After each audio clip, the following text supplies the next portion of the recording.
Welcome back, Anthology fans. My name is Coach, and on this episode of Card Anthology, we'll be going over the set that came after the expansion set Plane Shift. This set would be the next installment of the core sets and would be released right before the final expansion of the invasion block known as Apocalypse. So, here's the next Card Anthology episode over the core set 7th edition.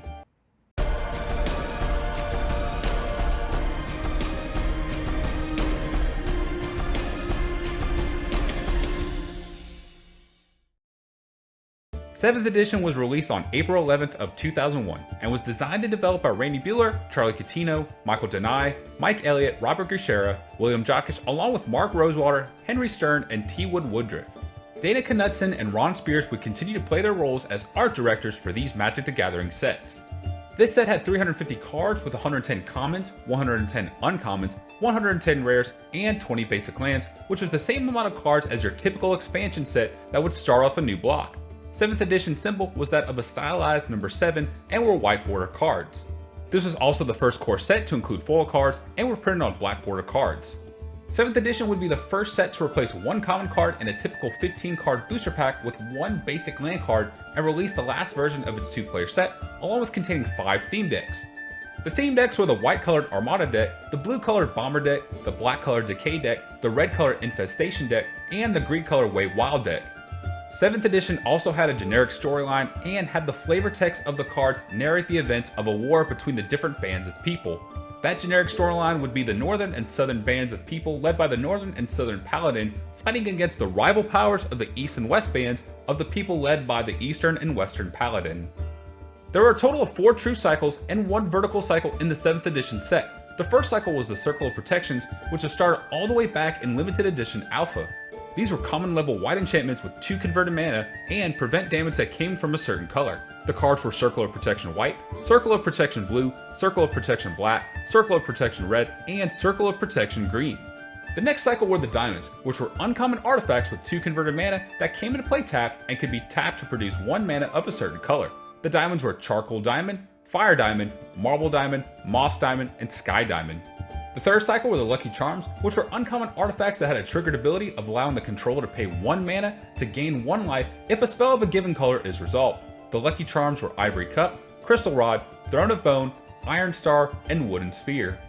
The last true cycle were the Pain Lands, which were rare lands that could either produce 1 generic mana or pay 1 life in order to get 1 color of an allied pair. The Pain Lands were Adarkar Waste, Brushland, Underground River, Sulphur Springs, and Carplusion Forest.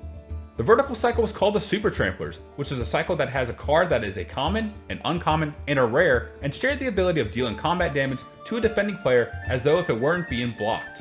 This was to replace the original Trample as it was too confusing, but many players did not like this ability as well. The Super Tramplers were Lone Wolf, Pride of Lions, and Thorn Elemental. There were 5 mirrored pairs in 7th edition, with the first pair being Castle and Orcish Oriflame. These were uncommon enchantments for 4 converted mana that affected a creature's power and toughness. There was the pair Elvish Champion and Goblin King, which were rare lures for 3 converted mana with a +1/+1 and land walk of its color to creatures of their type. Another pair was Holy Strength and Unholy Strength that were both common auras for 1 colored mana with the ability of enchanting a creature to give it more power and toughness. There were the Paladins mentioned from the storyline that were rare 3/3 night creatures for 4 converted mana that had the ability to pay mana, tap, and destroy a permanent of the enemy color. The last mirror pair was Earthquake and Hurricane, which were rare sorceries with a mana cost of X and a particular color to deal damage to either flying or non-flying creatures. In total, there were 177 cards that were taken out of the 7th edition core set. The tutor cards such as Vampiric Tutor and Worldly Tutor were removed from the set along with a couple fun cards such as Jocko Hops and Hammer of Bow Garden. Also removed out of the set, the card Celestial Dawn, Astronaut's Altar would not see a reprint in 7th edition along with the card Doomsday and the big powerhouse card for many years, Armageddon. Cards that were added to the 7th edition set were cards such as Duress, Force Spike, Pyroclasm, and Static Orb, along with a few cards such as Tolarian Winds and the Coat of Arms, along with Wildfire and Seismic Assault. In all, 177 cards were added to replace the other 177 cards that were taken out. A sealed box of 7th edition is worth around $375. So that is all you need to know about the core set 7th edition. If you enjoyed watching this video, please make sure to like and share along with leaving a comment below so we can have a discussion about the set overall. Make sure you also subscribe to our channel for more videos such as this one. Check out our sponsor 5-Color Combo to download their app and check out their store for more things Magic the Gathering. And while you're there, use the code thecardbazaar to get a 5% discount on your total purchases. Hit the link in our video description to see the previous episode that we did over Apocalypse, and our next episode will be over Odyssey, so be sure to check out that episode when it comes out. So, with that being said, this is Coach signing out, and we will see you all next time.